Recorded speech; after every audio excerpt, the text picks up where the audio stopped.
What's up, everyone, and happy Friday, and that means it's time for Ask Shane Anything. This show happens because some of you guys are pledging at $7 or more per month at patreon.com/sifted. This is really a reward for people doing that. Now, everybody gets to watch the show that's pledging at least $4 or more per month, and everybody gets to ask questions, but I do give precedent to those who are pledging at that higher tier. Again, I think everybody can understand that. But obviously, I appreciate all our patrons. If you're watching this show on YouTube, and that's a new thing for this show to be on YouTube, it would really be awesome if you could find it in your heart to support us at patreon.com/sifted. Again, for just $4 a month, you get all our content at least 4 days early. You get Pactor Factor a week early, Game Face 4 days early, this show even more than that. So if you can find it in your heart to help us, that would be awesome. Regardless, we have a great set of questions for today's show. Let's get right to them. Our first question this week comes from Sifted Stalwart, Erebus Jones. With Sony seemingly about to take full control of Bungie shortly, do you think the Bungie games will be multi-platform promise when it was acquired will still hold? Will we see Marathon or Destiny 3 on Xbox now? Erebus, I'll be honest with you, I don't remember that. I honestly don't remember the Bungie's games will be multi-platform pledge. I'm not saying you're wrong, I just, for whatever reason, I don't remember that, but I'll just operate on the premise that what you're saying is true. Now, to be fair, all Bungie's games have been multi-platform so far, because obviously Destiny 2 is on Xbox, and they have continued releasing DLC for Destiny 2. So I guess already they've kind of held up to the bargain in that way, but your question really is like, what's going to happen going forward? And I guess the first thing I would say is first party, a brand new PlayStation first party game on another platform seems far-fetched to me. Particularly Marathon, because Marathon hasn't appeared on Xbox already. Destiny, obviously, is a different story. But Marathon, it's not a new IP. If you know Bungie, you know that Marathon's been a thing for a really long time, honestly. But it still, for most people, will be like a new game. And I really struggle to see where PlayStation would launch one of its first-party games for Xbox. Obviously, the dam is already broken on PC. And I think PlayStation at this point would be idiotic to not release pretty much every shooter that it publishes on PC day and date. I'm not saying like with a delay, like it's been doing with some games. I mean like day and date. Like it should be there on that day, like Helldivers 2 and like Concord. And I do think that's going to happen. So maybe part of the Marathon question is, what is the game going to be? Is it going to be a competitive shooter game as a service, which it does kind of seem like that's how it's been positioned? Or is it going to be primarily a single-player campaign with maybe multiplayer tacked on, a la like Call of Duty? And that stuff really matters. Like, that, to me, is what's going to determine what happens with that game. If it is a multiplayer-focused shooter at the end of it all, then, yeah, I think Marathon will launch for PC. But Xbox? Probably not, man. I still don't see it. I don't think that PlayStation is going to release any of its first-party exclusives on Xbox until Xbox is out of the hardware market. And that could be a decade from now. So I think if you're an Xbox fan hoping that maybe some of Sony's first-party stuff will start coming to your platform, I don't think that's a good thing to be counting on. Now let's talk about Destiny 3, because messages coming out of Bungie, in fact, Bungie just issued a statement today talking about all the controversy and all the things that have been said since some of this information has come out about how PlayStation is sort of assimilating it into the Borg a little more. Destiny is, it sounds like it's in trouble. It also sounds like Bungie was in trouble. Bungie was losing money, according to Bungie, when it was acquired by PlayStation, and some leaks have come out saying that Bungie wasn't 100% honest with PlayStation through that whole process. Again, this is all hearsay. Who knows what's true and what's not true, but I'm just going to take what Bungie says, because they issued a statement today, and basically what Bungie said is like, Destiny's in deep crap. Matt had mentioned during Game Face this past week that he had read that Destiny 3 had never been worked on, and it hadn't even been started yet. That could be true. I do think that there's probably at least some pre-production that's been done on that game, but as of right now, I think Destiny 3 is on the back burner. I don't even think it's like a thing right now at Bungie or PlayStation, because Destiny 2 isn't doing very well right now. Obviously, it's released a bunch of big expansions. None of them have really moved the needle and got people back into it. I used to be a big Destiny player, And I tried to play the first couple expansions, but it felt like I was so disconnected from the game. And keep in mind, I had played Destiny 2 for, I don't know, like 60 hours or something like that when it came out, between the campaign, which was pretty long, and then all the other stuff that came afterwards. So I should be the candidate that could get suckered to go back into the Destiny ethos at some point. It never worked for me.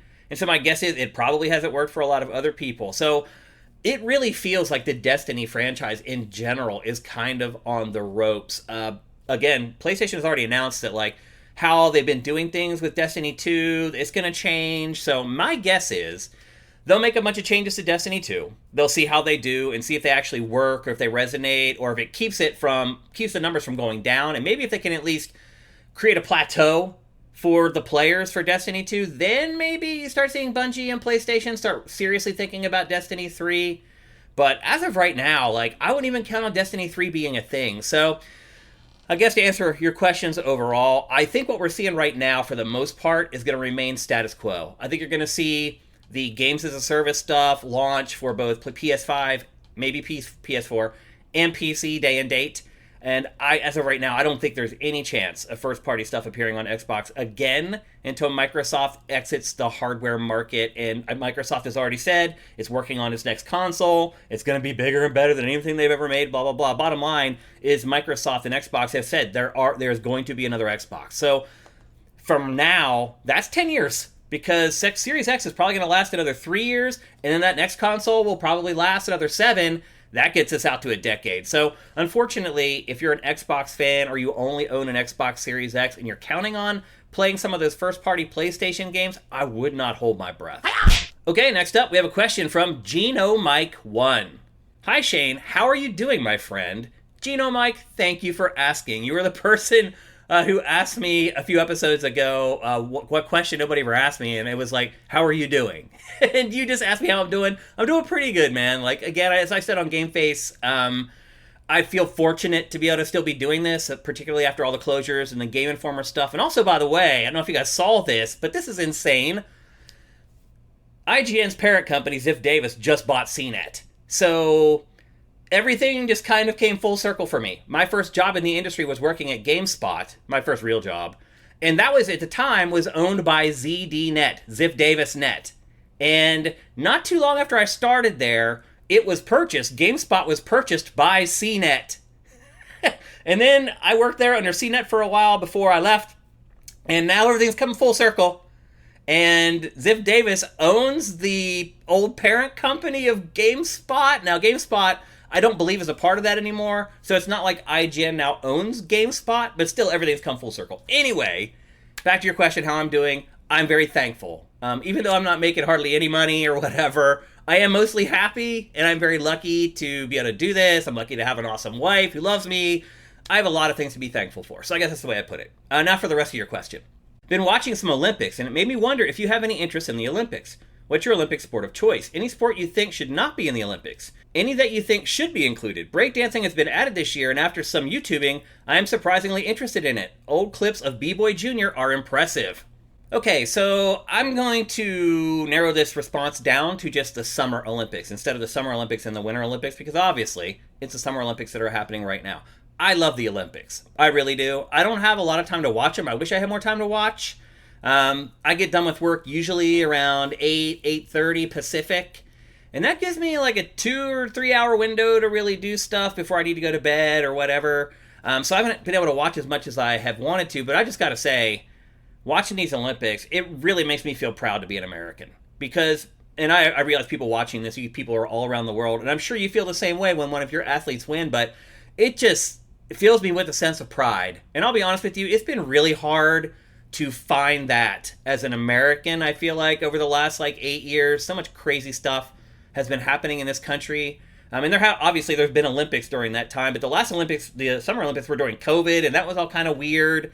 This is like the first full-throated Olympics since COVID, and it just fills me with a sense of pride. Man, like, Simone Biles, she's like a superhuman. Like, she is the closest thing to a superhero that I have ever seen in real life. Have you watched some of the freeze frames of where she's doing her tumbling passes and she is at her ultimate height, where she's like at almost 12 feet off the ground? She's like 4'8", It's insane. She is a goddess. She makes me proud to be an American. It's incredible what she's done, and I could just go on and on. The track and field teams. What really has impressed me about not just America, but America in a couple cases, but in track and field in general, has been the people who come back, who are like rounding the last turn, and they're in like 8th or ninth place, and they just blow past everybody. Now, I will admit, there's been some things I've seen in these Olympics where I was like, is there some like doping going on here or some HGH? And I'm not accusing athletes in other countries. I've seen some Americans do some stuff where I was like, wait a minute. Like, it's really blown my mind, some of the stuff that I've seen in these Olympics. So, guess what my favorite Olympic sport is? It's the new one. It's skateboarding. I waited so long for skateboarding to be in the Olympics, and finally they did it in the last one. This is now its second Olympics. I do wish that they had it on more on prime time, or it wasn't one of the first events when the Olympics kicked off. So I wish that they would reschedule that. But now that skateboarding is in the Olympics, obviously, the sport that I really enjoyed when I was younger is the sport that I enjoy watching the most. I was a little disappointed that Nigel Houston didn't come through. He really choked in the last Olympics, and this time he got a bronze, but in my opinion, he's the best skateboarder in the world by like a wide margin. Like, if you just watch him skate, it's insane how confident and how good he is. But for whatever reason at the Olympics, he never turns in a good performance. So skateboarding would be my favorite one in the Summer Olympics, but I like them all. Like, any events that I would want eliminated, no. Like, I kind of enjoy being able to watch all of them for that little window every 4 years. Now, if they were on every week, would I keep watching them? No. But that's why the Olympics are awesome. It exposes you to all these new sports that maybe you didn't even know existed. Now, I will say this. I have been critical of, and a hypocrite, honestly, in some cases, about some Olympic events. Like, I hate the gymnastics floor routine. I love the tumbling and the passes that they do, but I hate the goofy, like, dancing stuff that they do with their arms while they're trying to, like, situate themselves to the corner of the mat so they can do their pass. I always made fun of that, and I still think it looks ridiculous. But I also realized, I'm like, I can't really like breakdancing in the Olympics and then criticize stuff like that. So in the past, like, artistic dance and stuff like that, I always kind of made fun of and wondered why it was in the Olympics. But I love breakdancing, and I think it absolutely belongs in the Olympics. So I have changed my opinion on that. I have grown to not like those things, but appreciate them and understand that other people like that stuff the way that I like breakdancing. So no, I would not eliminate any sports from the Olympics. I would maybe add more. I know baseball and softball were removed, like maybe last Olympics, and it's a little weird that they're not in there, so maybe they should come back. What about putting American football in the Olympics? It's the world's second most popular sport behind football, soccer. Why is it in the Olympics? So that's something that would be cool if they added it. Now on to breaking, is what they're calling it, breaking in the Olympics instead of breakdancing. I was a breaker from in the mid-'80s. I had a crew called the Demolition Crew. I was called Demolition. I was like the leader of the crew, and we were like kind of like state champs. Like, I hate to say it, but back in the 80s, like, we would meet at these underage dance clubs, and we would meet other crews from other counties or whatever. And like, we started going there first, and we would just go there and break on Friday nights. And I guess the word started spreading around the area that there was these kids breaking at this underage dance club. And next thing we knew, all the crews from around the state started showing up. And at first they would just show up and hang out and say, hey, good to meet other breakers. But eventually we started battling. We had breakdance competitions there. I won a boombox in a breakdance competition there. Anyway, I love breaking. I love hip-hop culture. I love all of it. I'm a DJ. I used to write graffiti. I am all about it. So breaking is insane. Like, if you get your mind blown by, like, the floor routines that you see with gymnastics, watch the breaking events. It is... When I was breaking, like, I remember, like, if you could do 15 backspins, you were, like, amazing. Now they'll do, like, 100. And I also remember, too, when I was into it, there was this magazine that I bought at the local newsstand called Breakdancing and the New York City Breakers. And this was in, like, 1983 or 84. And it was almost like a comic book, like, graphic novel thing. But in there, a lot of the hip-hop people who started the culture and a lot of the early breakers were talking about the Olympics and how they wanted breakdancing to be a part of the Olympics. And they had this list of, like, requirements that you should have to satisfy in order to be able to make the Olympic team. And it was like, do, like, 40 no-hand necks. Those are called windmills now. But back then they were called no-hand necks. And they wanted you to be able to do 30 backspins. And, like, me and my friends were like, dude, we were like, there's no way we'd be able to be that good to do that. And as it turns out, it never made it into the Olympics until like 40 years later. But here it is. I think it's awesome. I think you guys should all watch it. Now, B-Boy Jr., people who are into breaking know B-Boy Jr. And the thing about him is, you're right, he is amazing. People have, obviously are in awe of him because he's disabled and he's been able to do all that stuff. But people are also like, well, it's a little easier for him to do some stuff. But he is incredible. But B-Boy Jr. is so like a decade ago, man. Like the kids now, it is incredible what they're doing. Like, I think maybe the biggest thing about it is how they transition from one thing to another. Like 10 years ago, people could do head spins, like 1,000 of them or whatever. But now they're doing like head spins into head glides, into windmills, into the backspin, and then popping back up. And they're doing it all in like one move. And that is really where it's changed. So I can't wait to watch breakdancing in the Olympics, and I think you guys should all check it out as well. Okay, and our final question for this week's episode, and I realize it's only 3 this week, but I have a bunch of stuff I need to get done this afternoon, and I can't spend too much time on the show today, and that question comes from Kevin. With the Xbox 360 store closing, what are some of your fondest memories with the console? I feel like Matt and I talked about Xbox 360 on Game Face, but anytime you're on a podcast with somebody else, like, you'll think of things, and then Matt will keep talking, and then, like, what I was thinking about won't flow with the conversation anymore, so I won't say it. Like, stuff like that happens in podcasts. You have to respect the other person, and sometimes they'll take the conversation some other different direction, and you won't be able to basically share all the things that you wanted to share about it. So here's my chance to share really my thoughts on Xbox 360 unfettered. The first thing I would say is it was the greatest period of my professional life. The Xbox 360, that whole era. Right around when it was launching, I was at XPlay for the Xbox 360 launch, because one of my best memories of Xbox 360 was the launch event that we did at G4 out in the desert in this gigantic hangar. It was basically like an all-night rave. It literally went all night. And we were there to broadcast it live, and it was a huge production for us. We worked on it for months and months leading up to it. We were there when they gave away the first ever Xbox 360 in America and all this stuff. And it was an incredible event, and our production went great. And I have so many awesome memories of working with all my old friends at G4 during that production, and it was incredible. And then the console launched, and it was awesome. The launch was a little weak as far as the software that was there, but there was enough good games for a launch. And then it just became incredible. It, to me, showed me what I was going to be doing for the next, 20 years. The Xbox 360 was the first modern console. It was the first console to do 3D graphics well.